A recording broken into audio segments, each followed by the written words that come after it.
Hi, everyone. I'm Daniel Shank, a senior data scientist at Talla, and I'm here to talk about an exciting new machine learning architecture called neural Turing machines. So first, I'm going to go into a very general overview of what the architecture is about, and I'm going to move from there into discussing why this architecture is important and what it has to, how it's relevant to the future of machine learning.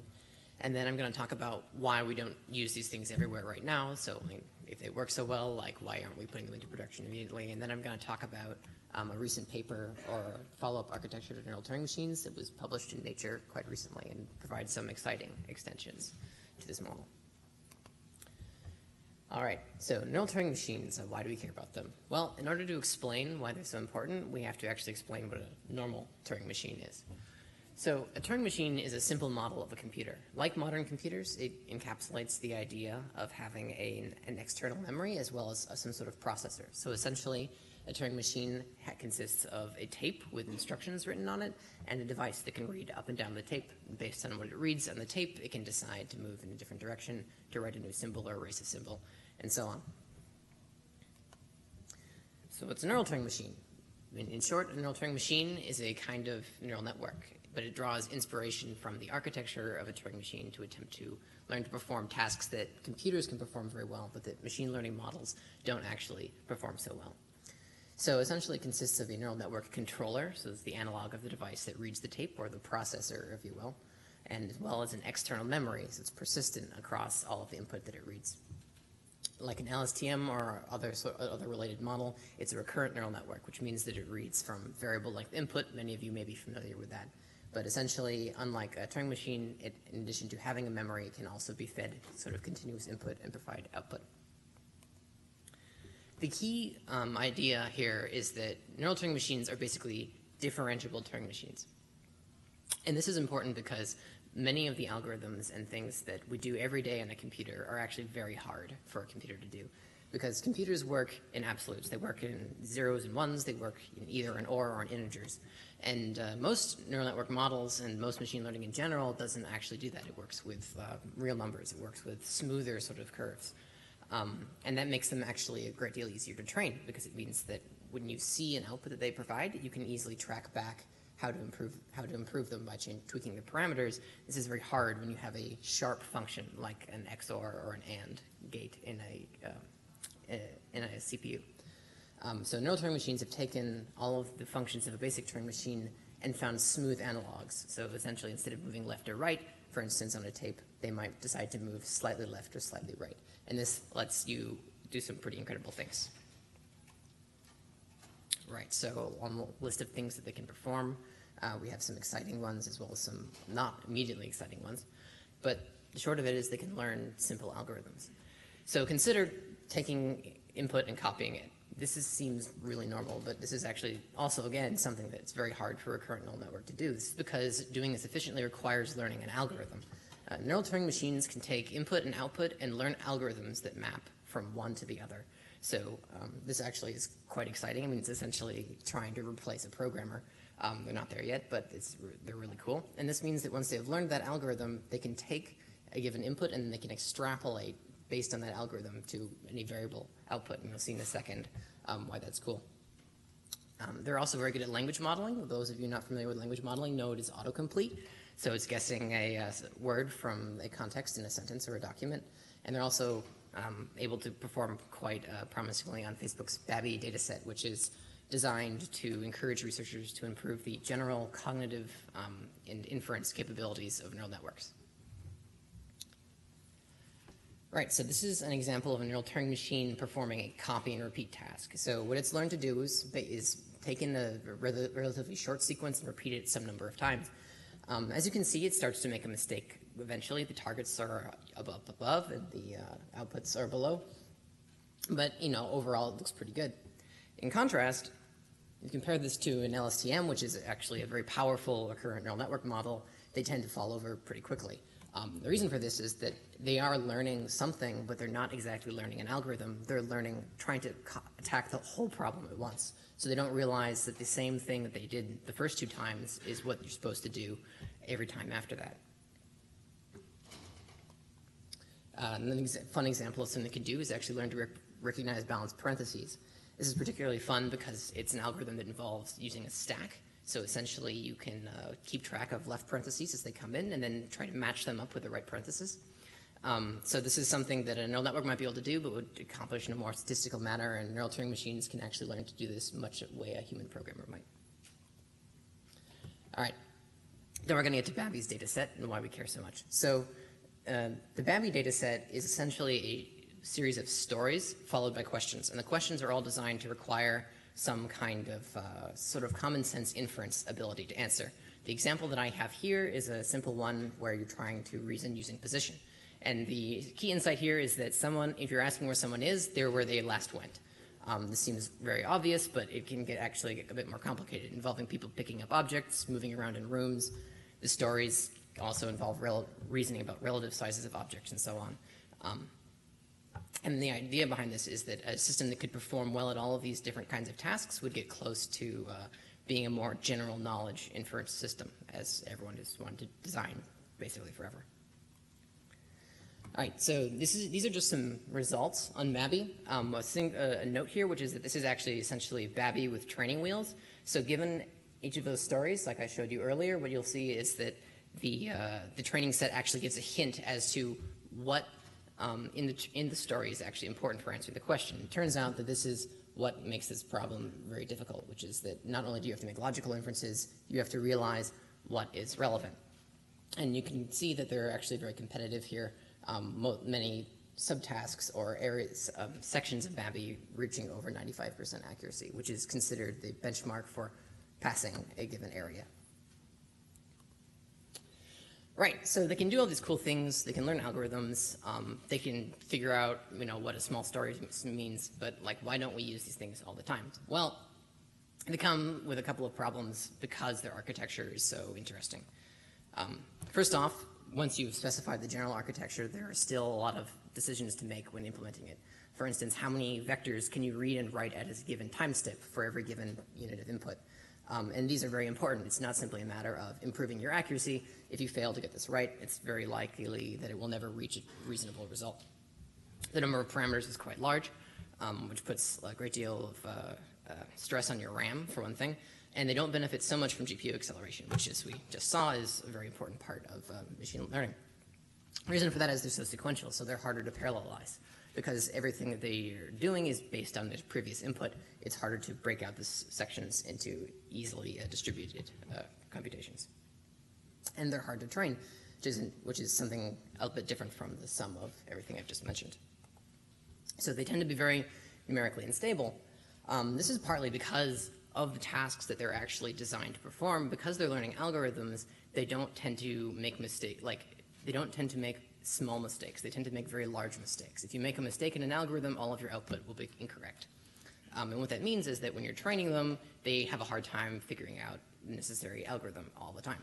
So most neural networks, if you feed them enough data and enough time, they'll come up with some kind of answer. Neural Turing machines frequently get stuck. So they'll often learn to, for instance, just reproduce one value that they'll repeat, over and over and over again. And this is because using memory is hard. Not only do they have to learn to remember what's necessary for solving something later on, they have to remember not to accidentally forget it, which is an extra layer of added complexity. And so in order to get around this, you end up using some smart optimization techniques, which are common for recurrent neural networks, but you sort of have to throw the kitchen sink at them in order to get them to work. And all of this adds up to them being kind of hard to use on an everyday basis. So there are ways to combat numerical instability. One, a very common trick, especially using LSTMs, is gradient clipping. Gradient clipping essentially says that no matter how badly we think a given, or how responsible we think a given parameter is for a bad result, we limit the degree to which we change it. This helps us stop from wiping out our parameters whenever we produce a bad result. When the machine makes a mistake, we don't completely throw out everything that we've learned. Loss clipping is essentially an extension of gradient clipping. And it's the same basic idea, which is essentially neural Turing machines can be very far from their objective, and we put a cap on how much we can change the parameters in total, like what is the total loss. And we frequently combine these two methods. So essentially we need to bound the valid changes to the parameters in several different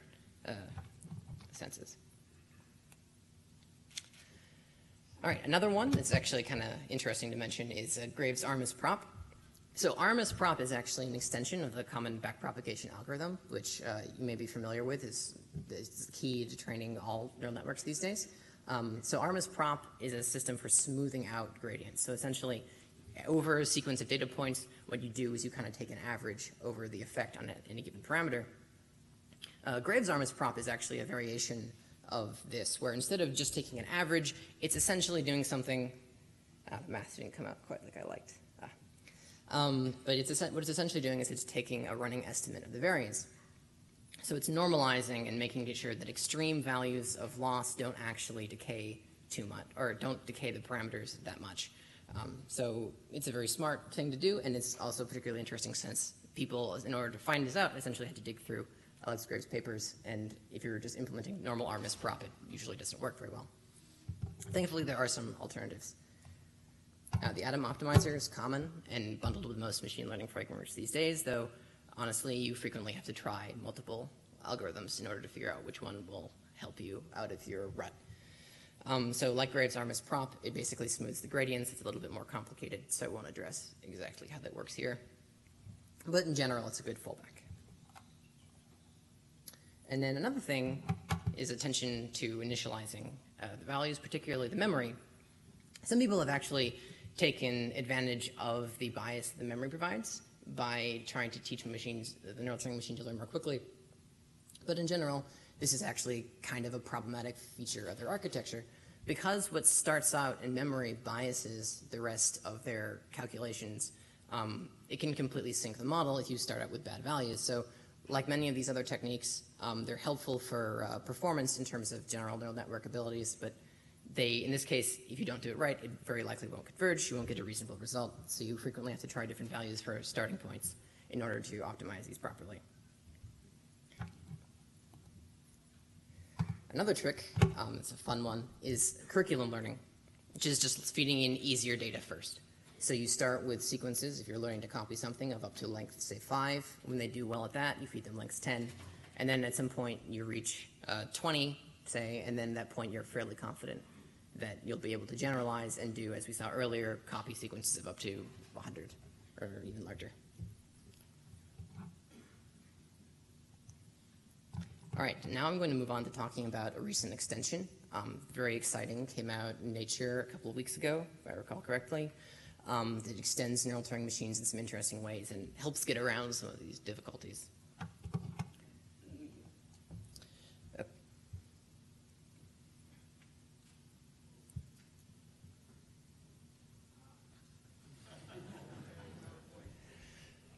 Bear with me here.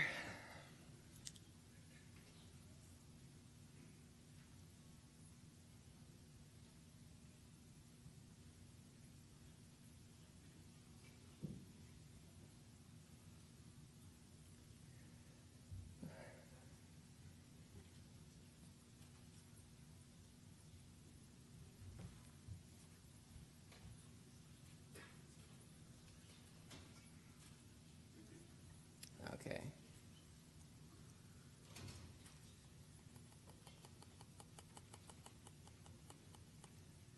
All right, good.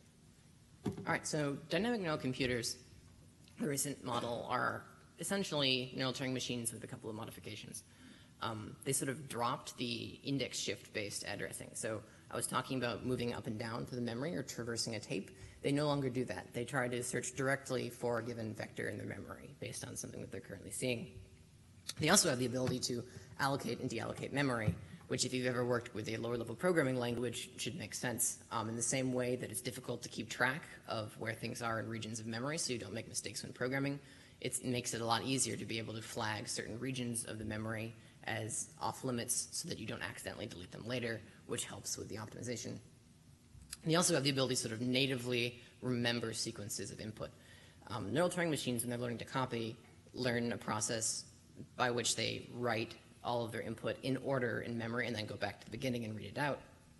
In this case, they have a sort of temporal memory where they can think back to what the last thing they did, and then the thing before that, and the thing before that, which means that they can essentially walk back through a linked list of everything that they need to do. This is a summary of the dynamic neural computer architecture.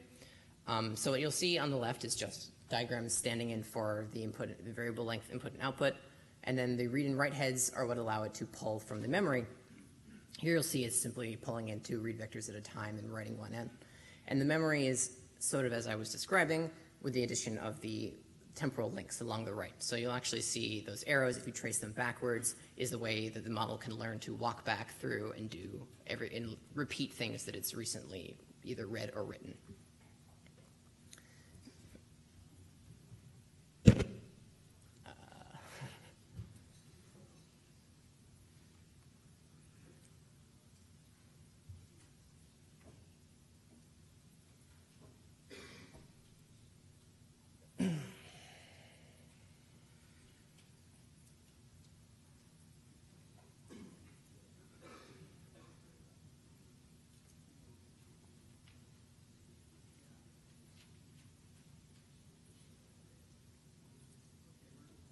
Okay.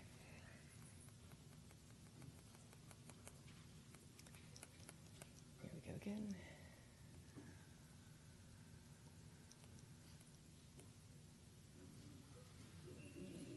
Okay.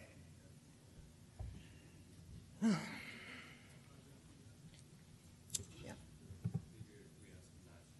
Go for it.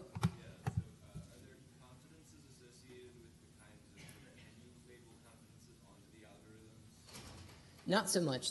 That's actually kind of the reason this is hard. So essentially, like if you're looking at the parameters for a given algorithm, what you'll find is that like nearby parameters, if you're thinking of it just as a big space, are not necessarily going to give you similar algorithms. They'll just be junk. So they kind of have to learn algorithms in pieces. Like for instance, they'll learn that it's helpful to remember everything that they see as a first step for learning to copy something. And then they learn that outputting it in various ways is helpful and that it gets closer. And then they learn that outputting it exactly is what they want. So it's kind of hard to talk about confidences. Very good question. All right. Can you just repeat what he said? So he said, are there confidences on the algorithms that are learned? So which, if I understand correctly, is essentially saying, like, can you say this is the correct algorithm with some probability?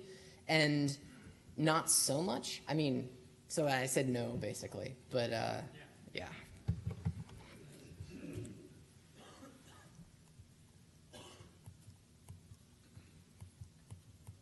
Oh. All right. All right. Here we have a diagram that shows a dynamic neural computer in operation, also performing a copy task. And what you'll see is that the green bars here are when it's writing into its memory, and the pink are when it's reading out. And so you'll see if you're reading along the left, this is time as you're feeding it in some sequence, is that what's happening is that it's freeing up an area of memory because it's going to need to write to it and allocating it. So the bars on the bottom essentially show you that activity. And then when it's done, so when it actually starts to write out, it says, we're done, we can reallocate this. And so you get this sort of alternating pattern of, I need this memory, okay, done with this memory, need this memory. And it actually learns to do that, which makes things a great deal easier. Part of what makes these so exciting. All right. As an example of something that dynamic neural computers have been able to do that kind of sets them apart a bit is sort of logical inference tasks, but with a combination of sort of fuzzy reasoning. What you see here is a family tree, and they feed the model segments of the tree, essentially saying, you know, Mary is the daughter of Jody, or was it Simon is Steve's son, and then they ask the questions. How is Freya related to Fergus? Or how is Fergus related to Freya? And the answer is maternal great uncle. So they're able to fill in the blanks here. There are some interesting examples you can see if you look at the paper, such as learning to find shortest paths and graphs, you know, traversing the London subway system and things like that, which are interesting. I don't have a slide for that here, but if you're interested in that stuff, I highly recommend you go take a look at it. All right. They also do very well at Babby. So Babby has come a great deal farther in the past year or so. So what you're actually going to see is that most of the state-of-the-art models are passing all but a handful. But these are doing very well. So what you notice here is that they're passing all but 2 areas, and then they're competitive with some of the models coming out of Facebook, which are designed to do very well. This particular data set, it's their data set. So this is very exciting. I mean, as you can tell, there are only a few areas left to whittle down, and this is a great leap forward in terms of getting neural networks to learn tasks that we've been unable to touch before. All right, so thank you, everyone. There are some references here. I can only really speak to the Theano, Lasagna, and Go implementations. And I would recommend the last paper on the list, which is a way of getting these things to work with using a great deal less memory, which is getting closer to actually using them in production. Thank you very much. Thanks for having me.